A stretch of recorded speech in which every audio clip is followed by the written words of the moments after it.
Hello दोस्तों, स्वागत है आपका आपके अपने यूट्यूब चैनल स्टडी विथ एजे में। इसमें आज हम देखते हैं, आज आपकी वार्षिक परीक्षा सन 2022-23 कक्षा 8वीं का आज हिंदी का पेपर था। इसमें कैसे कैसे प्रश्न पूछे गए हैं और क्या क्या उनके आंसर लिखना था, आज इस वीडियो में हम देखते हैं। और बच्चों, इसमें मैंने आपको जो भी प्रश्न बताया था उनमें से बहुत सारे प्रश्न इसमें फंसे हैं। इंपॉर्टेंट प्रश्न की वीडियो मैंने कल डाला था।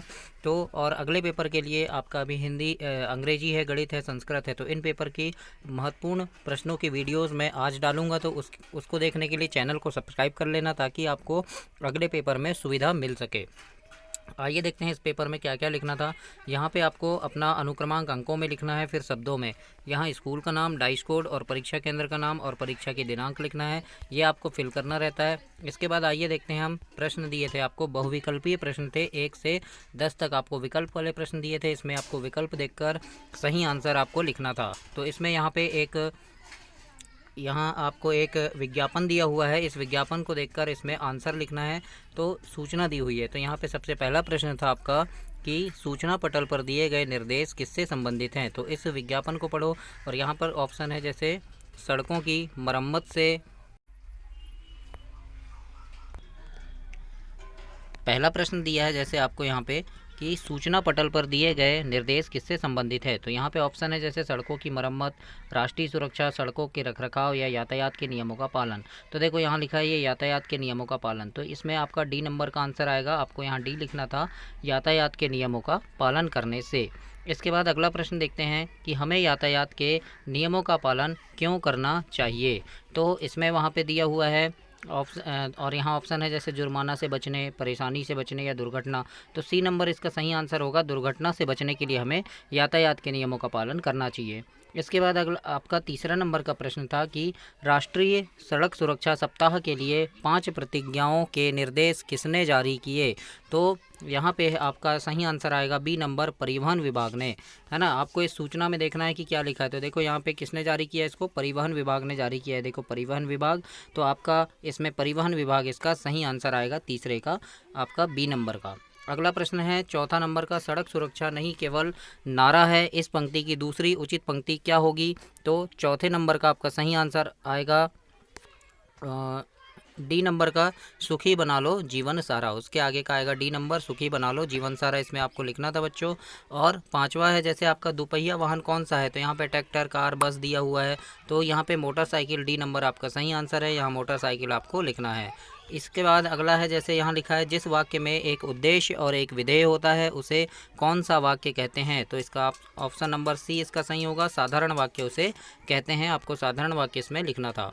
अगला है, इनमें से कौन सा शब्द में ता प्रत्यय का प्रयोग नहीं हुआ है। तो देखो तन्मय में भी, तन्मय धन ता, तो ता का प्रयोग है। सफलता में भी है, सुगमता में भी है, सकता में नहीं है। तो बी नंबर आपका यहाँ सकता सही आंसर होगा, बी नंबर। इसके बाद 8वां नंबर का प्रश्न है, ग्रहणों की वैज्ञानिक व्याख्या करने वाले तरुण पंडित का नाम क्या था। तो हमने पाठ में पढ़े हैं कि आर्यभट्ट नाम था। तो बी नंबर इसमें आपका सही आंसर होगा, आर्यभट्ट। इसी प्रकार से 9वां देखते हैं। 9वां है, फन को ऊपर की ओर उठाए हुए सर्प जैसी आकृति बनाने की आसन को कौन सा आसन कहते हैं। तो भुजंग आसन इसका सही आंसर होगा आपका, सी नंबर का भुजंग आसन। इसके बाद अगला है जैसे सत्याग्रह आश्रम की स्थापना किसने की थी। तो ए नंबर आपका महात्मा गांधी इसमें सही आंसर होगा। तो इस प्रकार से आपको ऑप्शन लिखना था। अब इसके बाद आते हैं, नीचे दिए गए प्रश्नों के उत्तर लिखिए। आत्मविश्वास के बूते पर जीवन में सब कुछ करना संभव है, किसी एक महापुरुष का उदाहरण देते हुए उक्त कथन को स्पष्ट करना है। तो यहाँ पे आप लिख सकते थे, जैसे इसका उत्तर लिख सकते थे कि जैसे हम लिख सकते थे स्वामी विवेकानंद के बारे में, कि स्वामी विवेकानंद ने अपने आत्मविश्वास से भारत में विजय प्राप्त की और बहुत सारे उपदेश दिए और एक महान संत बने। इस प्रकार से हम इसका आंसर लिख सकते थे। इसके बाद जैसे 12वां नंबर का प्रश्न दिया था बच्चों आपको, सलीम अली की भारतीय पक्षियों पर लिखी पुस्तक का क्या महत्व है।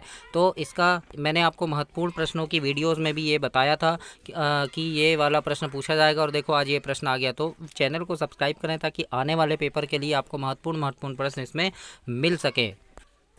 तो आपका 12वां प्रश्न में आपको उत्तर में लिखना था बच्चों कि यानी सलीम अली जो थे उन्होंने पक्षियों के बारे में बहुत सारी जानकारी इकट्ठा करते थे वे, और उन्होंने यानी जानकारियों के आधार पर एक पुस्तक लिखी और उस पुस्तक का नाम क्या था, the book of Indian birds था। और उन्होंने ये पुस्तक सन 1914 में लिखी थी और इस पुस्तक ने बहुत सारे रिकॉर्ड बनाए थे और बहुत सारी इसकी कॉपीज़ बिकी थी। इस प्रकार से इसको लिख सकते हैं। और इसका महत्व क्या था, तो इसमें पक्षियों के बारे में लिखा गया था, पक्षियों की विशेषताएं बताई गई थी और पक्षियों को किस प्रकार से हम पक्षियों का संरक्षण कर सकते हैं इस प्रकार से उसमें बताया गया था। ऐसे आपको इसमें लिखना था। अगला प्रश्न है आपका प्रश्न नंबर 13, शहीद अमृता देवी के बलिदान से क्या प्रेरणा मिलती है। तो इसके उत्तर में आप लिखेंगे, इसके उत्तर में लिखेंगे बच्चों कि शहीद अमृता देवी जो थी वह अन्य शहीदों से प्रेरणा मिलती है हमें कि हमें पर्यावरण की सुरक्षा के लिए और वृक्षों और वनों को पूर्ण रूप से सुरक्षा देनी चाहिए और वृक्षों की हमें रक्षा करनी चाहिए, उनकी कटाई नहीं करना चाहिए, जंगल को हमें बचाना चाहिए जिससे कि हमारा जीवन संभव हो सके। इस प्रकार से हमें इसका आंसर लिखना था। इसके बाद प्रश्न नंबर 14 है कि संस्मरण पाठ जो है अपराजिता, इसको पढ़कर आपको कैसा लगा। तो इसमें हम इसका आंसर हम इस प्रकार से लिख सकते थे कि अपराजिता को उसके पति इसमें हम लिख सकते थे बच्चों कि यह पाठ जो है ना, संस्मरण जो अपराजिता जो पाठ है ये ऐसी युवती की कहानी है जो पोलियो होने से अपंग हो गई थी और उसका निचला शरीर जो था एकदम निर्जीव हो गया था, मतलब काम नहीं करता था। फिर भी उसने जीवन में हार नहीं मानी और उच्च शिक्षा प्राप्त करके डॉक्टरेट की डिग्री प्राप्त की है ना, PhD की उनने, और अदम्य साहस रखने से उसे अपराजिता कहा गया। तो इस प्रकार से हम इसका आंसर लिख सकते थे। प्रश्न नंबर 14 का आपको लिखना था। इसके बाद 15 प्रश्न है आपका कि दिव्यांग व्यक्तियों के प्रति हमारा व्यवहार कैसा होना चाहिए। तो हम इसका आंसर लिख सकते थे कि दिव्यांग व्यक्तियों के प्रति हमारा व्यवहार संवेदनशील होना चाहिए, हमें उनकी सहायता करनी चाहिए। अगर उन्हें सड़क पार करवाना है तो हम उन्हें करवा सकते हैं, उन्हें किसी चीज़ की ज़रूरत है तो हमें उनकी सहायता करनी चाहिए। इस प्रकार से हम इसका आंसर लिख सकते थे। अगला प्रश्न है लता मंगेशकर को कौन कौन से सम्मान व पुरस्कार प्राप्त हुए। 16 नंबर का प्रश्न है आपका कि लता मंगेशकर को कौन कौन से सम्मान और पुरस्कार प्राप्त हुए। तो इसका आंसर हम लिख सकते थे इसमें कि लता मंगेशकर को देश का सर्वोच्च नागरिक सम्मान भारत रत्न दिया गया था, है ना, और क्या दिया गया, इसके अलावा उन्हें दादा साहब फाल्के पुरस्कार मिला, पद्म भूषण मिला, पद्म विभूषण मिला। इस प्रकार से उन्हें पुरस्कार प्रदान किए गए थे। इसके बाद अगला है गांधी जी की आदर्श ग्राम की कल्पना क्या थी, है ना। तो गांधी जी की आदर्श ग्राम की कल्पना क्या थी, इसको लिखना है। तो इसमें हम लिख सकते थे कि गांधी जी क्या मानते थे कि एक आदर्श भारतीय गांव का निर्माण इस तरह किया जाए कि वह अपने आप में पूर्ण स्वच्छता का उदाहरण हो। इस प्रकार से हम इसका उत्तर लिख सकते थे। और उस गाँव में ऐसे घर हों जिसमें रोशनी और वेंटिलेशन की पर्याप्त व्यवस्था हो, मतलब रोशनदान हो, खिड़की हो, और उसे बनाने में ऐसी वस्तु का इस्तेमाल किया गया हो जो 5 मील के दायरे में पाई जाती हो, यानी पास में ही मिलती हो, ज़्यादा दूर ना। इस प्रकार से उनकी आदर्श ग्राम की कल्पना थी। इसके बाद अगला है भ्रामरी प्राणायाम के कोई 3 लाभ लिखिए। 18 नंबर का प्रश्न लिखना था, भ्रामरी प्राणायाम के कोई 3 लाभ लिखिए। तो इसमें हम लिख सकते थे कि रक्तचाप को कम करता है यह, जिससे हाई ब्लड प्रेशर में राहत मिलती है। और दूसरा लिख सकते थे कि यह तनाव को दूर करता है। फिर बेहतर नींद के लिए रात्रिकालीन नियमित योग के रूप में इसे शामिल किया जाता है, मतलब बेहतर नींद के लिए इसे रात में किया जाता है जिससे कि बेहतर नींद आए हमें, है ना। तो इस प्रकार से हम इसमें लिख सकते थे। और ये पिनियल और पिट्यूटरी ग्रंथियों को उत्तेजित करके उन्हें लाभ पहुंचाता है। तो इस प्रकार से प्रश्न नंबर 18 का उत्तर आपको लिखना था। इसके बाद प्रश्न नंबर 19 है रस की परिभाषा देते हुए किन्हीं 2 रसों के नाम लिखना है आपको। तो रस की परिभाषा में आप लिख सकते थे कि काव्य को पढ़ने से जिस आनंद की अनुभूति होती है उसे हम रस कहते हैं, है ना। इस प्रकार से हम लिख सकते थे उसको। 2 रस के नाम आप श्रृंगार रस लिख सकते थे, रौद्र रस लिख सकते थे, विभत्स रस लिख सकते थे। इस प्रकार से कोई भी 2 रसों के नाम आपको लिखना था।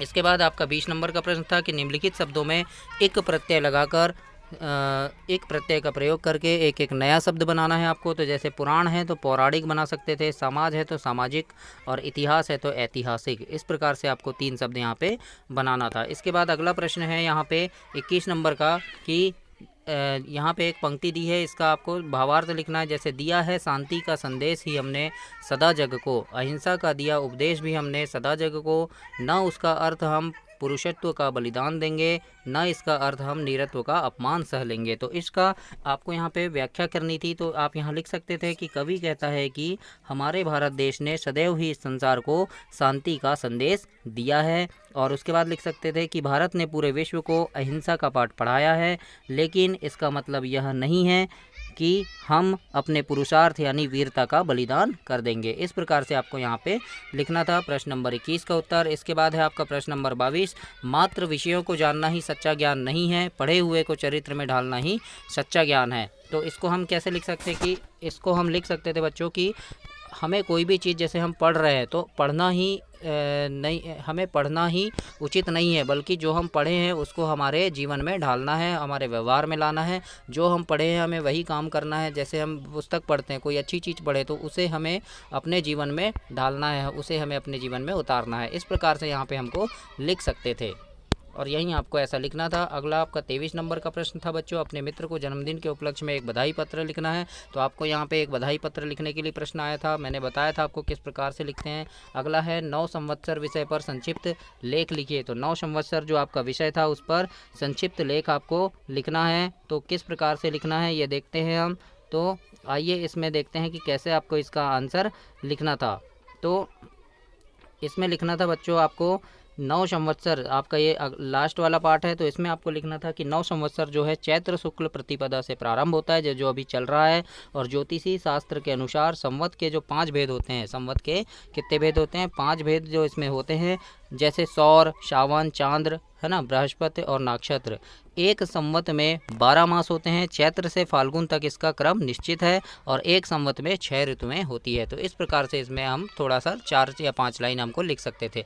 तो इस प्रकार से ये कुल 24 प्रश्न आपके पेपर में पूछे गए थे आज हिंदी के पेपर में। तो ऐसे आपको उसमें लिखना था जिससे कि आपको अच्छे नंबर मिल सकें। और इसके बाद अगला पेपर है आपका, और अगला पेपर आपका जैसे अभी अंग्रेजी बचा है, संस्कृत बचा है और गणित बचा है। इन तीनों की वीडियोस मैं आज डालूंगा इंपॉर्टेंट प्रश्न की, तो उन वीडियोस को ज़रूर देखें और चैनल सब्सक्राइब करें, अपने दोस्तों तक इसे शेयर करें और वीडियो को लाइक करें। धन्यवाद।